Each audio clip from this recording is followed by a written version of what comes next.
lo llamamos un don carismático. Usted es un hijo dotado y quizás se sienta indigno. Tal vez diga, no soy dotado, pastor, solo soy un humilde obrero.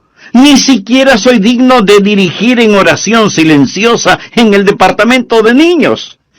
Mi amigo, usted es un hijo dotado.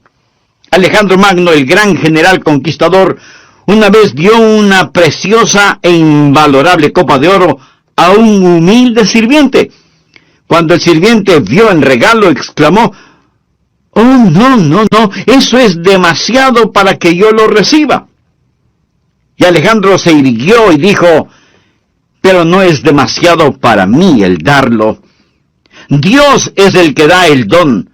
Por eso, no se acerque con una humildad falsa diciendo que usted no tiene ningún don particular. En los tribunales de Cristo, usted dará cuentas de lo que hizo con su don espiritual y su mayordomía de ese don espiritual. Así que usted necesita descubrir su don espiritual y hoy vamos a estar hablando acerca de cómo descubrir su don. Veamos en primer lugar la presentación de sacrificio. Todo empieza con la presentación de un sacrificio. Por favor, mire Romanos 12, versículo 1. Así que, hermanos, os ruego por las misericordias de Dios, que presentéis vuestros cuerpos en sacrificio vivo, santo, agradable a Dios, que es vuestro culto racional. Subraye las palabras presentéis y sacrificio, y entonces entenderá por qué hablo de la presentación de un sacrificio. Pablo escribió bajo la inspiración divina y empieza diciendo, os ruego. Usted sabe lo que significa rogarle a alguien. Significa suplicarle. Y puesto que Pablo escribió por Dios mismo, casi es como si Dios estuviera de rodillas delante de nosotros, rogándonos. Esta es la oración de Dios hacia nosotros. Cuando oramos a Dios y le decimos, Señor, te ruego, Señor, por favor. Bien, si no oímos la oración de Dios hacia nosotros, ¿por qué Dios debe oír nuestra oración a Él? Nuestro Señor está diciendo, os ruego que presentéis vuestros cuerpos en sacrificio vivo. ¿Por qué? En base a las misericordias de Dios. Él es bueno siempre, ¿verdad? Oh, gracias a Dios por sus misericordias.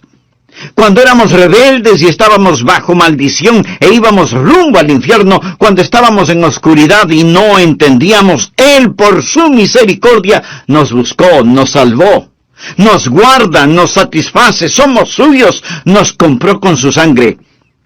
Escúcheme cuidadosamente. La consagración no es dar a Dios algo. La consagración es quitar sus manos de lo que ya le pertenece a Dios.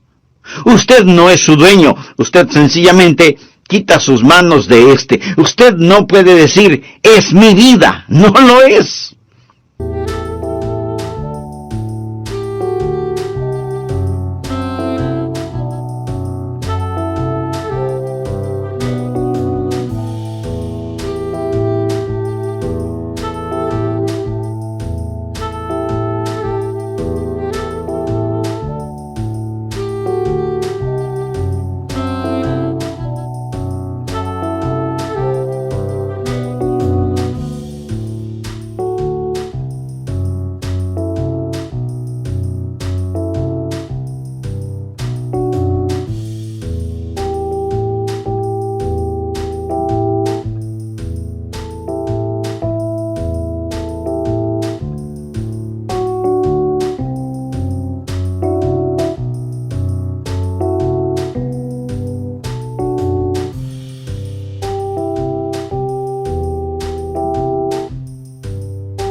Usted no es su dueño. Fue comprado con un precio y debemos ser un sacrificio vivo. ¿Qué significa que debemos ser un sacrificio vivo? Permítame decirle lo que significa. En primer lugar, va a ser diferente a cualquier sacrificio animal del Antiguo Testamento, porque ningún sacrificio animal fue voluntario. Usted se ofrece, se presenta. ¿Lo ha hecho alguna vez? Simplemente ha dicho, heme aquí, Señor, me presento a ti, soy un voluntario, todo lo que tengo es tuyo. Wilbur Chapman fue un gran evangelista, y él le preguntó al general Wood, el fundador del Ejército de Salvación, General, ¿cuál es el secreto de su vida? ¿Por qué Dios lo ha usado tanto? El general Wood pasó su mano por sus blancos cabellos, pensó por un momento y luego contestó, Dios tiene todo de mí. Ha habido hombres más inteligentes, enormes oportunidades, pero yo desde el día que tuve la visión de lo que Dios podía hacer por la pobre y antigua ciudad de Londres, determiné en mi mente que Dios poseería todo de mí, de William Booth. Permítame preguntarle, ¿alguna vez le ha dicho eso a Dios? Dios, aquí estoy. Puedes tener todo lo que soy. Me presento voluntariamente como un sacrificio, sabiendo que eso significa que soy desechable. Todos mis planes y metas, así como las llamadas posesiones, los sacrifico, Señor, a tu sangre. ¿Esto no le parece extraño a usted? Bueno, lo es para la gente moderna. Queremos tomar nuestro cristianismo y fijarlo a nuestra vida regular. Queremos defender nuestra vida, nuestros derechos. Permítame decirle lo que le sucedía a un sacrificio en el Antiguo Testamento. Era degollado. Por lo tanto, no más planes propios. Se lo ponía en el altar, y toda vez que era un sacrificio de sangre, había la tendencia de que el sacrificio se resbalara del altar, por lo que usaban dos ganchos llamados ganchos de carne. ¿Sabe usted qué es lo que le sujeta al altar? ¿Tiene usted la tendencia de resbalarse del altar? Bueno, yo la tengo. Hay dos ganchos que lo mantendrán en el altar, disciplina y devoción. Y para pertenecer al Señor Jesucristo, eso es lo que debe hacer, presentarse como sacrificio vivo. Pero la mayoría de nosotros no queremos usar esos ganchos, disciplina y devoción, que nos mantendrán en el altar del sacrificio. ¿Sabe lo que el creyente promedio dirá al respecto? Yo no quiero estar obligado a nada. Me uniría a la iglesia, pero no quiero estar obligado a nada. Puedo prometer una ofrenda de amor, pero no quiero estar obligado. Quiero ser libre. No, mi amigo. Esto no es un sacrificio. ¿Y qué es lo que le pasaba al sacrificio en el Antiguo Testamento? Era consumido, era quemado. ¿Sabía que usted nunca adorará a Dios verdaderamente hasta que sea consumido? ¿Alguna vez ha sido consumido por el fuego santo de Dios? Eso es lo que Pablo está diciendo. Pero algunos de ustedes objetarán diciendo, un momento, pastor, por favor, yo no quiero hacer todo eso. Solo quiero que me diga cuál es mi maravilloso don espiritual. Bueno, Pablo se lo va a decir. Pero verá, mi amigo, primero debe haber una presentación sacrificial, o sea, la presentación de usted mismo. Usted dice, Pastor Rogers, si yo hiciera eso, ¿quién sabe lo que Dios quisiera que yo haga? Suponga que usted tiene un hijo, jovencito, y suponga que un día su joven hijo viene y le dice, papá, he estado pensando, tú eres tan sabio, amoroso y bondadoso, y tienes tanta experiencia. Por eso, me parece que lo mejor que puedo hacer es pedirte consejo. Y lo que tú me digas que debo hacer, eso es lo que haré. Y lo haré de todo corazón. Dime qué quieres que haga, dónde quieres que vaya, qué deseas que estudie, quiénes quieres que sean mis amigos. Lo que me digas, lo haré. Y usted piensa, mi hijo debe tener calentura. Pero suponga que en verdad quiere hacer lo que usted le pide.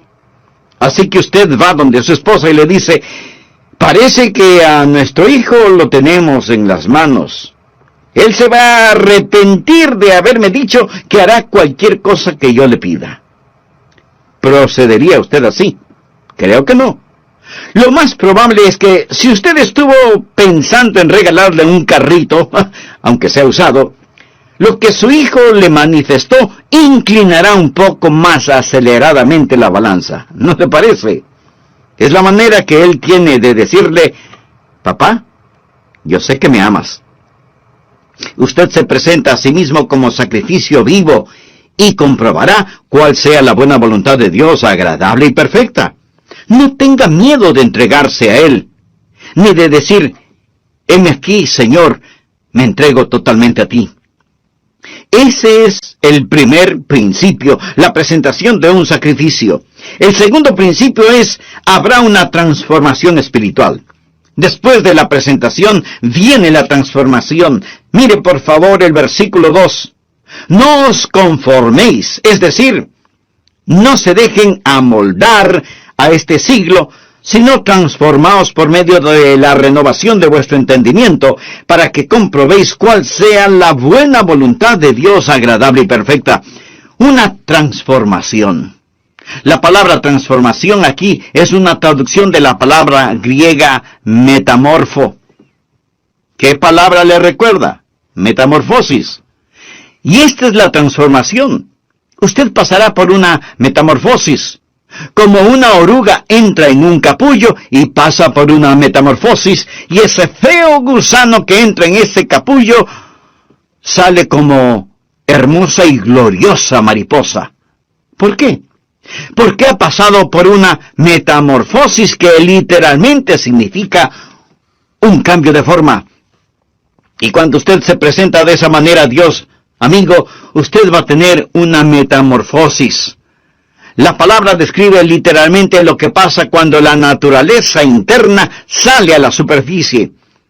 ¿Cuál es la naturaleza interna de esa oruga? Es una mariposa.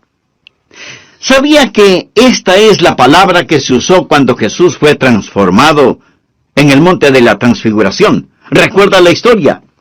Él subió a esa montaña con Pedro, Santiago y Juan, y allí la Biblia dice que él fue transformado, transfigurado. Es exactamente la misma palabra que se usa aquí. Por ello, se le llama el monte de la transfiguración. Jesús pasó por una metamorfosis. ¿Recuerda lo que dije? ¿Qué es una metamorfosis? Es cuando la naturaleza interna sale a la superficie. ¿Cuál es la naturaleza interna de Jesús? Gloria. Cuando Él pasó la metamorfosis, su gloria salió a la superficie. Su rostro resplandecía como el sol de mediodía.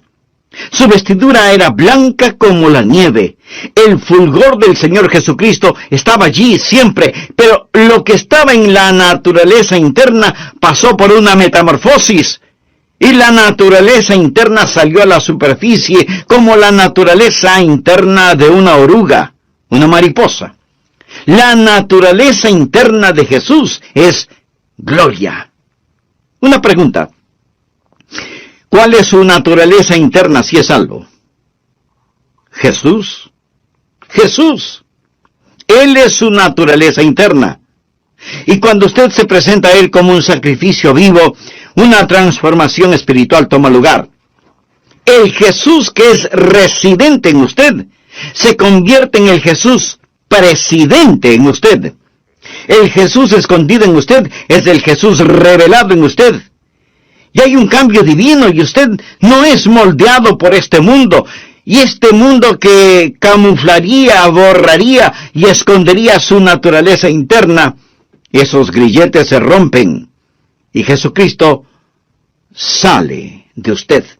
Y usted tiene un cambio divino que le da la mente de Cristo. Se renueva en el espíritu de su mente. Usted nunca entenderá realmente su don espiritual sin la mente de Cristo, sin una mente renovada. Y si usted está intentando descubrir su don espiritual sin presentarse voluntariamente como sacrificio, con razón que no sabe cuál es su don espiritual. ¿Sabe por qué usted no sabe cuál es su don espiritual? Porque su mente no está renovada. Pero cuando usted se presenta a Él como un sacrificio, habrá una transformación espiritual y usted comprobará cuál sea la buena voluntad de Dios, agradable y perfecta. No le tema a la voluntad de Dios. Ese es el lugar más alto, más feliz y más santo para usted. El tercer principio es, habrá tiempo para una sobria consideración. Leamos Romanos 12:3. Digo, pues, por la gracia que me es dada. Recuerda lo que es la palabra gracia. Es caris. El apóstol está diciendo, por el carisma que he recibido, a cada cual que está entre vosotros, que no tenga más alto concepto de sí que el que debe tener. Subraye la palabra tener. Sino que piense de sí con cordura, conforme a la medida de fe que Dios repartió a cada uno. Note el énfasis de Pablo en las palabras tener y pensar. No estamos hablando de que Él, Jesús, va a renovar nuestra mente. Bien. ¿Qué es lo que usted haría con una mente renovada? Puedo sugerirle que piense. Tal vez algunos de ustedes crean que es erróneo el pensar. Piensa que cuando usted se volvió un creyente, puso su mente en neutro, y que debe vivir solo con estremecimientos espirituales. ¡No! Dios renueva su mente para que usted pueda pensar con esa mente renovada. Hablamos de descubrir su don espiritual y usted debe pensar. Ahora, ¿cómo o qué piensa de usted mismo? Quiero que haga un inventario de usted mismo. Olvídese por un momento de mí y solo piense en usted. ¿Cómo debe pensar? Bueno, miremos la respuesta en el versículo 3. Que no tenga más alto concepto de sí que el que debe tener. Eso, mi amigo, en simple español quiere decir que no debe presumir de tener un don espiritual que no lo tiene. Escuchamos a algunas personas decir, oh, usted puede hacer cualquier cosa que piensa que puede alcanzar. Hay una palabra muy castiza para describir eso. Tonterías. Eso es pura necedad. Les dicen a los jóvenes, cualquier cosa que quieran hacer, la pueden hacer. Muy bien. Veamos quién puede tomar el lugar de Michael Jordan, el más grande atleta que ha existido en el básquetbol. ¿Quién puede rivalizar con él solo pensándolo? No. Usted no podrá hacerlo porque no tiene ni la habilidad ni la contextura física para hacerlo. Michael Jordan nació para jugar básquetbol. Pero así como él tiene talento natural y habilidad física para el juego, usted tiene talentos y habilidades sobrenaturales. Pero lo que necesita hacer es no pensar acerca de usted mismo con un más alto concepto del que debe tener. No hay que tener una falsa humildad. Miremos nuevamente Romanos 12:3. Que no tenga más alto concepto de sí que el que debe tener, sino que piense de sí con cordura. La palabra cordura es una palabra interesante. Proviene de dos palabras griegas que significan ahorro y mente. Pensar con cordura. Decir, soy lo que soy por la gracia de Dios. Así que no vaya por ahí diciendo que usted no tiene ningún don espiritual. Eso no es más que una falsa humildad. Y una falsa humildad es tan mala como el pecado de la exageración. El decir que usted tiene un don espiritual no es malo, pero el decir que no lo tiene es rebelión. Tiene que pensar con cordura, o sea, tiene que pensar honestamente acerca de lo que tiene. El negar el regalo de la gracia no es humildad, es incredulidad y rebelión. Pensar de nosotros mismos con cordura, sin pecaminosa exageración ni falsa humildad. Mírese a usted mismo. Haga un inventario de usted mismo. Pero pastor, eso suena complicado. ¿Podría ayudarme un poquito? Deme alguna guía de cómo pensar. Bien, en el próximo programa de esta serie le daré a conocer varios principios que le ayudarán mucho en este asunto de descubrir su don o dones espirituales.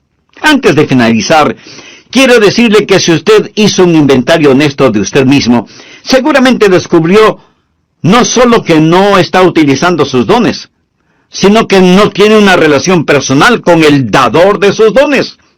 Y para activar esos dones espirituales, usted necesita estar conectado a la fuente de poder. Si ese es su deseo, le invito a orar de la siguiente manera. Amado Dios, sé que he estado viviendo una religiosidad que no ha cambiado mi manera negativa de vivir. Me reconozco pecador delante de ti y vengo a implorar tu misericordia. Iluminará su mente. Esta es la parte mística de este asunto. Quiero decir, no hay una fórmula matemática. El Espíritu Santo de Dios empezará a hablar a su corazón. Así lo hizo cuando me llamó para que predicara su palabra. Ese es el ministerio de iluminación. Segundo, el principio del gozo. Cuando usted siente que el Espíritu de Dios lo mueve a que haga algo, eso es iluminación, y usted lo hace, va a sentir gozo. De paso le diré que sea que lo note o no en mi voz, yo siento gozo en hacer lo que estoy haciendo este momento, predicar la palabra de Dios. Siento mucho gozo predicando, y usted tiene que preguntarse a usted mismo, ¿qué es lo que en realidad me gozo en hacerlo? ¿Ha escuchado el relato de la escuela para animales? El caso es que los animales tenían una escuela en donde se les enseñaba a correr, a trepar, a volar y a nadar. Y cuando el pato ingresó en esa escuela, era formidable nadando. Volando no era tan bueno, y era muy malo para trepar y correr. Así que como era muy bueno nadando, no le dieron clases de natación, y más bien lo pusieron en la pista atlética para que corriera y corriera y corriera. Después de un tiempo, se volvió pésimo nadando, y su correr no mejoró. El águila también entró a la escuela, y era fantástico verle ascendiendo y alcanzando la copa de los árboles, pero dijeron que no lo estaba haciendo en la forma correcta. Así que le llamaron la atención por eso y le ordenaron que recibiera lecciones de natación. Al águila no le gustó recibir esas lecciones y se volvió rebelde, por lo que le expulsaron de la escuela. Luego vino a la escuela el conejo, quien era increíble corriendo. De hecho, le encantaba correr, pero no era tan bueno en el resto de cosas. Era malo nadando y no le gustaban las clases de natación. Tampoco le gustaba el trepar a los árboles, y después de unos días, el pobre conejo tuvo un ataque de nervios. Luego vino la tortuga. Uno debe sentir pena por la tortuga. No podía correr, no podía nadar, no podía volar, no podía trepar, y los animales dijeron, ¿qué de bueno puede hacer la tortuga?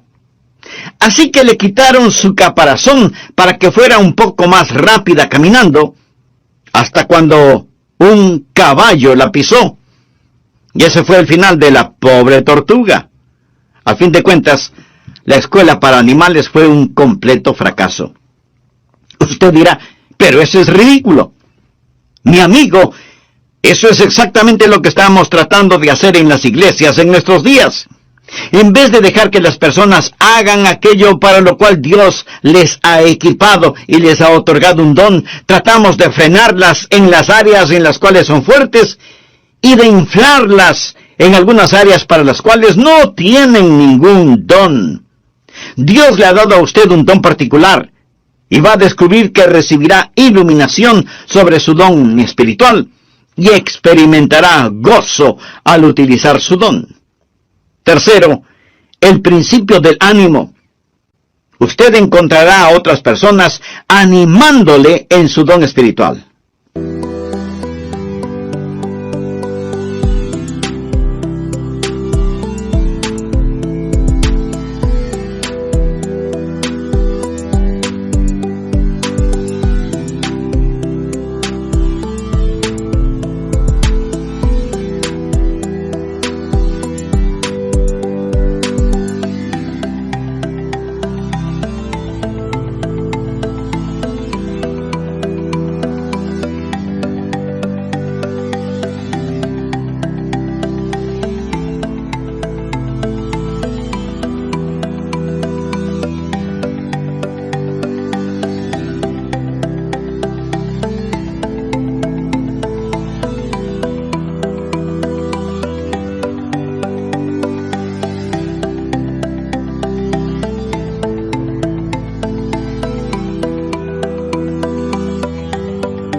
¿Por qué? Porque ellos son bendecidos por su don. Fue maravilloso para mí cuando era un jovencito en la iglesia y yo rendí mi vida para hacer lo que el Señor Jesús quisiera que yo haga. Escribí en un pedazo de papel: aquí estoy, Señor, para lo que tú quieras que yo haga. Y ellos me pidieron que fuera el pastor para la semana juvenil. ¿Se puede imaginar eso? Yo no era un buen estudiante. Inteligente, pero no era un buen estudiante. Ni siquiera recuerdo si llevaba libros a la casa para estudiar. Y si algo no lo entendía durante las clases, pues fingía haberlo entendido, y así pasaba con calificaciones promedio. La última cosa que se me hubiera ocurrido pensar era que me pidieran predicar durante la semana juvenil, y ahí estaba yo, petrificado. Pero prediqué. Y la gente después vino a decirme: me bendijo lo que dijiste. Estuvo bueno. Debes predicar otra vez. Al principio pensé que me lo decían por pura cortesía. Seguramente no dije nada bueno, pero continuaron felicitándome y eso me gustó. Si un predicador le dice: no me gusta que me digan que prediqué bien, mi amigo, esa es una mentira. Quiero decir, cuando a usted le animan, eso ayuda. Entonces hay iluminación, hay gozo y hay ánimo. Cuarto, el principio de la participación compartida. Romanos 12, versos 4 y 5. Porque de la manera que en un cuerpo tenemos muchos miembros, pero no todos los miembros tienen la misma función. Eso es, no todos hacen el mismo trabajo. Así nosotros, siendo muchos, somos un cuerpo en Cristo, y todos miembros los unos de los otros. Ahora necesitamos aprender que cuando nos presentamos nosotros mismos a Jesús, también nos presentamos el uno al otro. Debe haber una participación compartida. Cuando usted pertenece a Cristo, también me pertenece a mí. Y cuando yo pertenezco a Jesús, también le pertenezco a usted. Recuerde que la iglesia es su cuerpo, no es una organización con Jesucristo como presidente. Es un cuerpo con Jesucristo como la cabeza y todos nosotros somos miembros de ese cuerpo. Y es la arrogancia, la presunción y el orgullo lo que nos divide. Es el Espíritu Santo de Dios el que nos une. Así, cuando descubrimos nuestro don, debe haber una participación compartida. Ahora, los dones de todos no son tan obvios. Quiero decir, usted está escuchando por medio de mi voz lo que tengo en mi mente, no lo que tengo en mi hígado. ¿No es cierto? Usted no está pensando: el hígado del pastor está funcionando bien este momento. No. Pero déjeme decirle que si mi hígado no estuviera funcionando bien, yo no estaría predicando en este programa. Verá, en cada iglesia cristiana evangélica hay miembros que hacen distintos trabajos, personas a las cuales ni siquiera las vemos, pero ellas tienen una participación compartida. Y cada don ha sido dado para perfeccionar el cuerpo de Cristo. Y si usted no está haciendo lo que debe, si usted es un miembro de la iglesia que no está cumpliendo el propósito para el cual Dios le ha puesto en la iglesia, usted está haciendo daño y es peligroso para el cuerpo, quien quiera que usted sea. Cuando era pastor de la iglesia, a veces me preguntaban: ¿cuántos miembros activos hay en su iglesia, pastor? Mi amigo, todos son activos. Algunos destruyen y otros construyen, pero todos son activos. Dios le puso a usted en su cuerpo como Él quiso, y debe haber participación compartida. Nadie tiene todos los dones, cada uno tiene por lo menos un don, y somos dependientes los unos de los otros. Dios nos hizo diferentes a fin de poder hacernos uno. Quinto, el principio de la activación específica. Por favor, leamos Romanos 12, versículos del 6 al 9. Ahora el apóstol llega a un tipo de por lo tanto. Él está hablando de todas estas cosas que van antes de lo siguiente. Usted sabe, nosotros nos presentamos a Él y Él renueva nuestra mente y entonces nos encontramos a nosotros mismos operando en el cuerpo.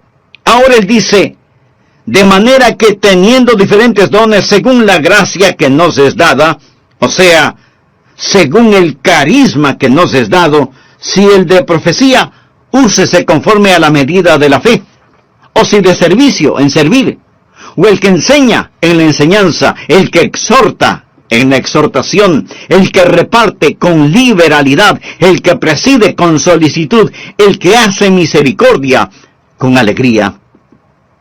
Aquí él menciona 7 dones y dice, pónganse las pilas, estén activos.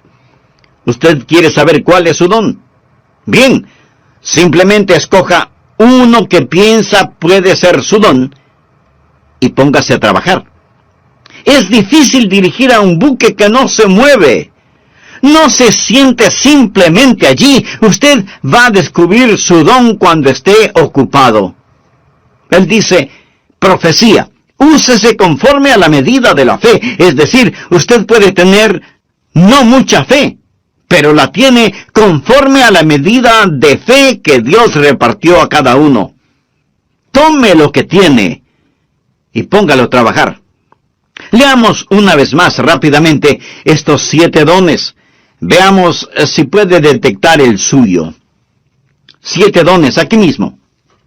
Primera de Corintios capítulo 12 menciona más dones, pero aquí en Romanos 12, primeramente habla acerca de la profecía en el versículo 6. ¿Lo ve usted? Mírelo, bien. ¿Qué es profecía? El don de profecía es declarar la verdad. Si usted tiene el don de profecía, se encontrará, por ejemplo, sirviendo en el ministerio de las prisiones, trabajo misionero.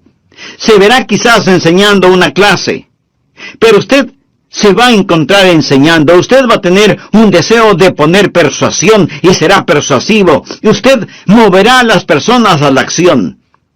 Y luego menciona en el versículo 7, servicio. Esa es otra palabra para el ministerio.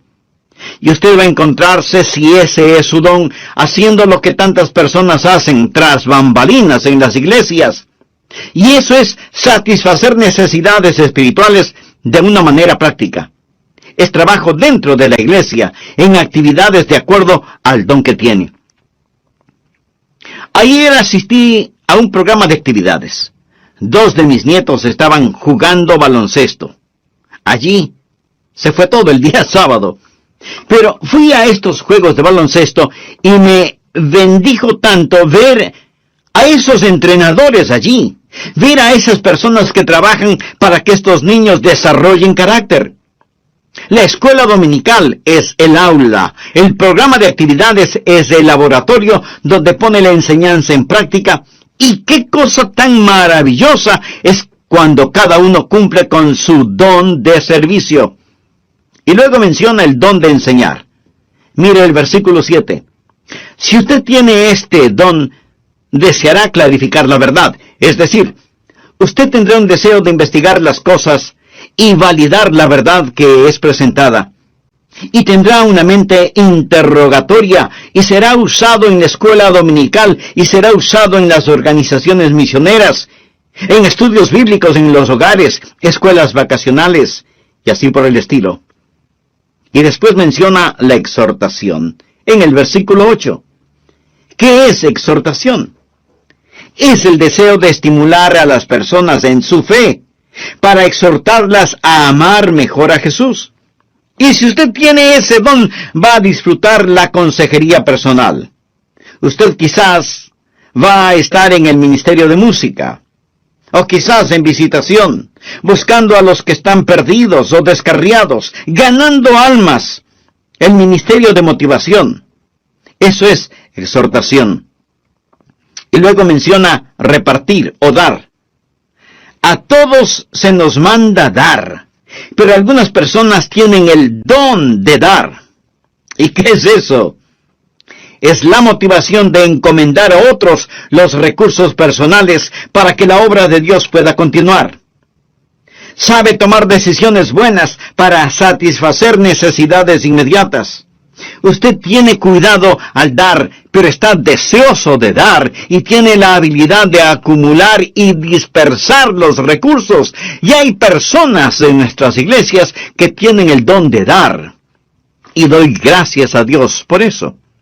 Y continúe en el versículo 8 con presidir. Quizá ese sea su don. Es el de motivar, no el de mandar.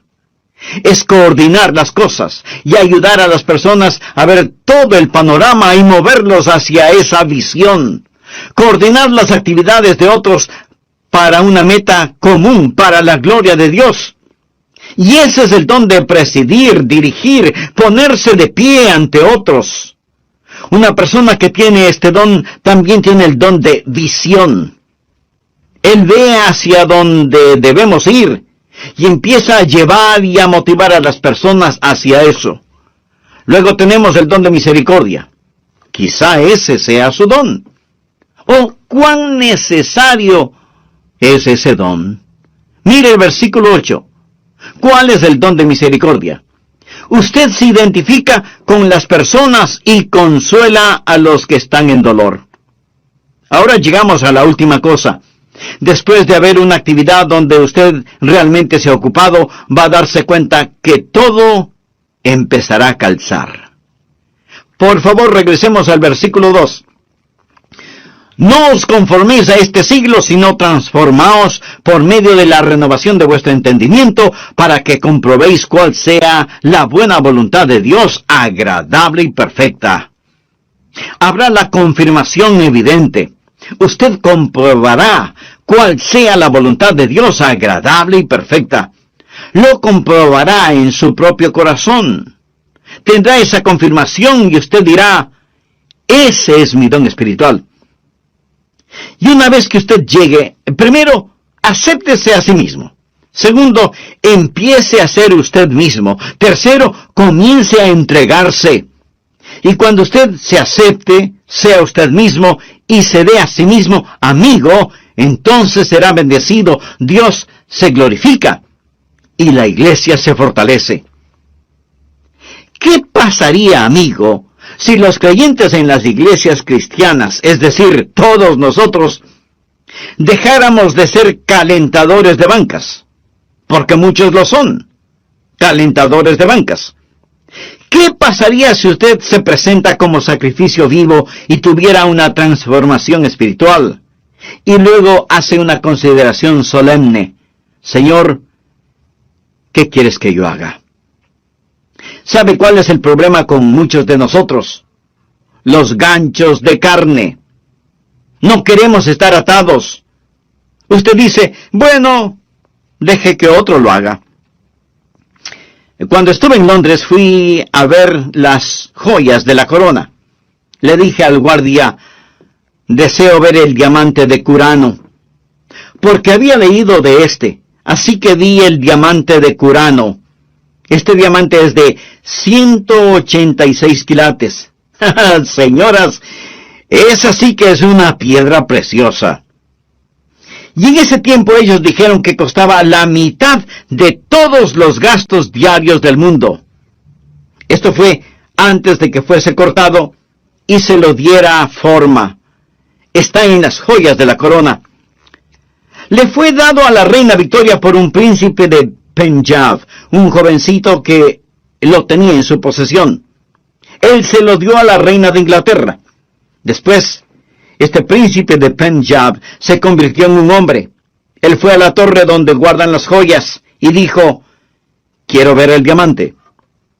En ese entonces él era ya un hombre. Lo había regalado cuando era un niño.